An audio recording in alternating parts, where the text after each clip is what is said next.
So my talk today is on taboo talking in a modern world. And what does taboo mean? Basically the avoidance of a topic or a subject or a word that's forbidden, maybe because of social or religious reasons. Or forbidding an association with a particular person, place, or thing. And I use the analogy of duct tape. It's like we have duct tape strapped across our mouths. And duct tape can cover up anything. When I was in junior high, I was very active. I played basketball, volleyball, and I was on the track team. And I remember we had this very important track meet that was coming up. And I had this worn-out pair of sneakers. I was the seventh child of a single mother. So, usually you get something hand-down from the other sibling, but I didn't get hand-me-downs. I got hand-me-down-downs because I was the fourth girl. So I had this pair of running shoes, and on the right side of that big toe, there was a hole in the bottom of that sneaker. But of course, that's all I had to wear, and there was a lot of anxiety around this huge meet that was coming out. So I was doing the long run, and I tell you, I was in first place the whole way. And I could feel the pounding of my feet and that toe where it kept banging and pounding on the pavement. But I kept running and running. And finally, in that last maybe 400 meters, I said, that's enough, I just can't. And I saw two more students come running past me.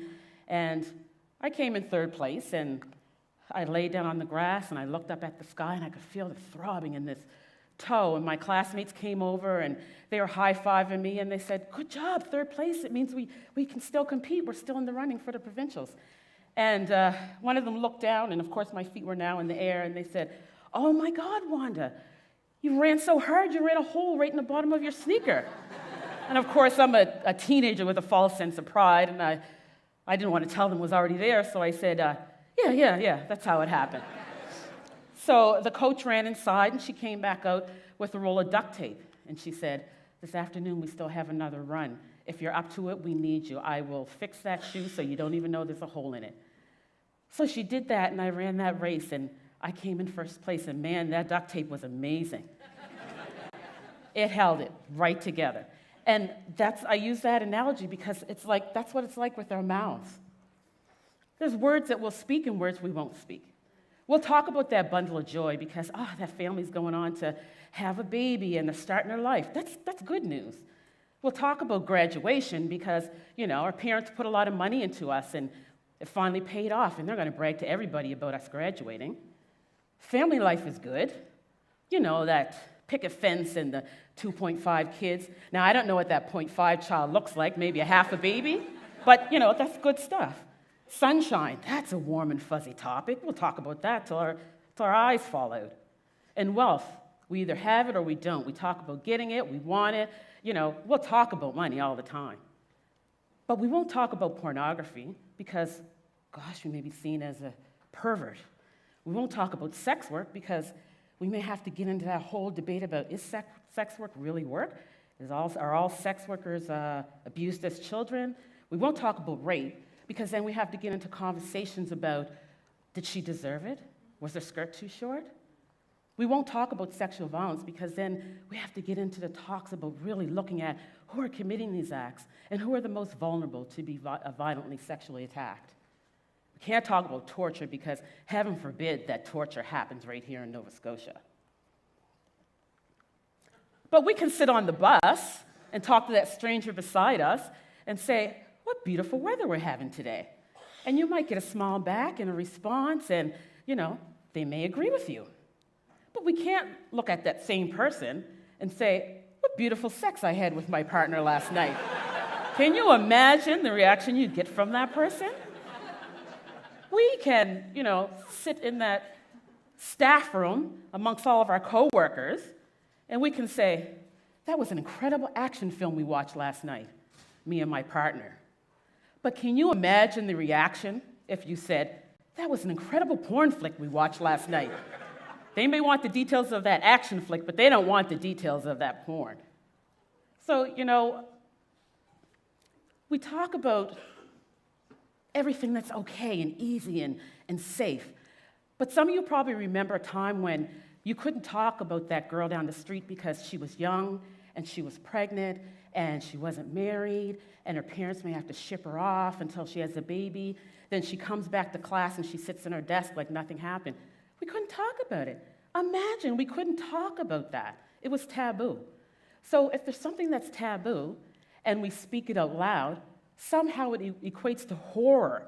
There's that duct tape on our mouths again. But I say if we don't speak those words, how can we even address issues around sexual violence when we know it's so prevalent in our society? How can we understand why people become involved in the sex trade when we know the reasons for that are so hugely complex? How can we get ourselves educated about what's going on with our young people today, especially about experiences of sexuality and identity, when we know that our young people are facing insurmountable challenges today? So, in the vein of how I like to do, talk about taboo things, let's talk about sex trafficking. Society in Nova Scotia remains hugely unaware that our young people are being trafficked out of Nova Scotia like you wouldn't believe. Most people are unaware that we even have a sex trade industry in the Atlantic provinces, because we all have that image of someone standing on a street corner with fishnet stockings and heels on. And although we still have pockets in some of the streets in HRM where people do still stand on the street corner, they're largely online and underground. So because we don't see it, doesn't affect our daily lives, not happening.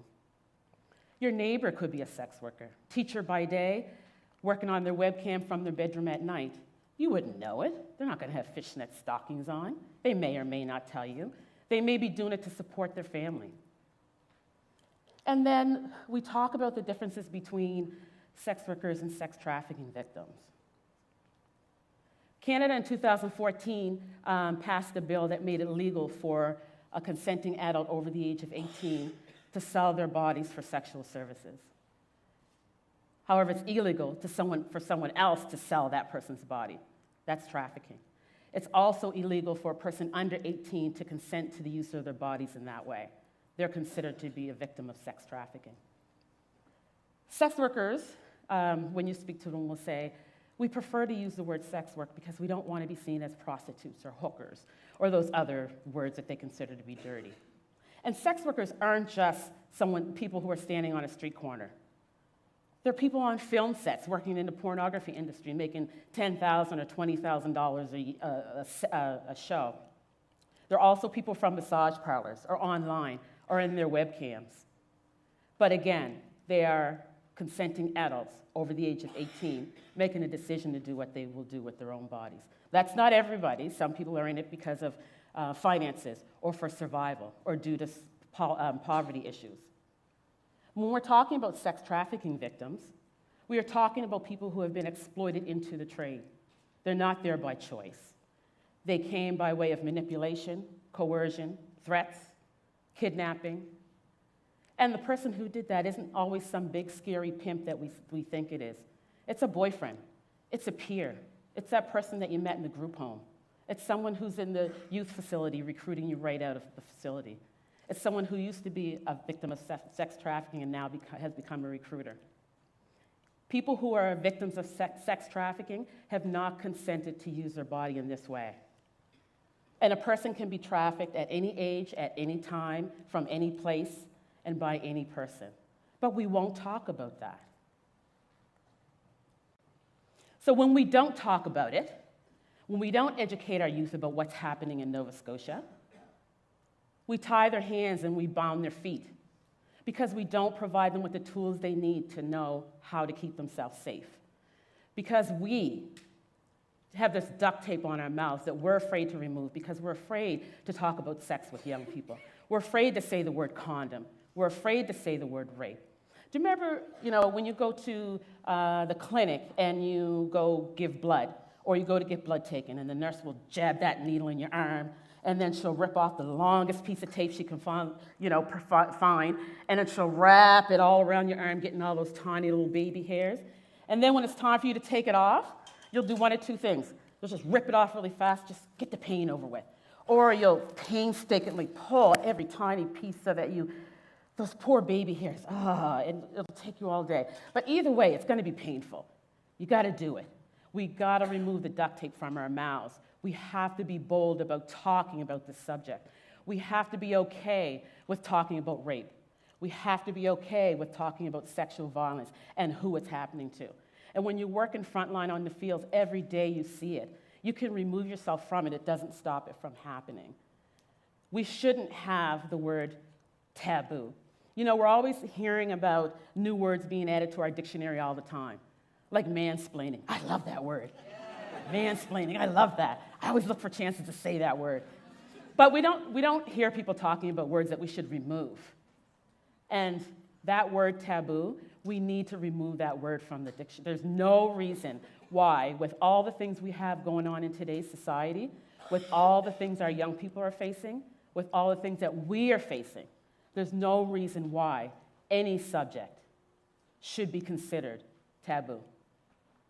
Thank you.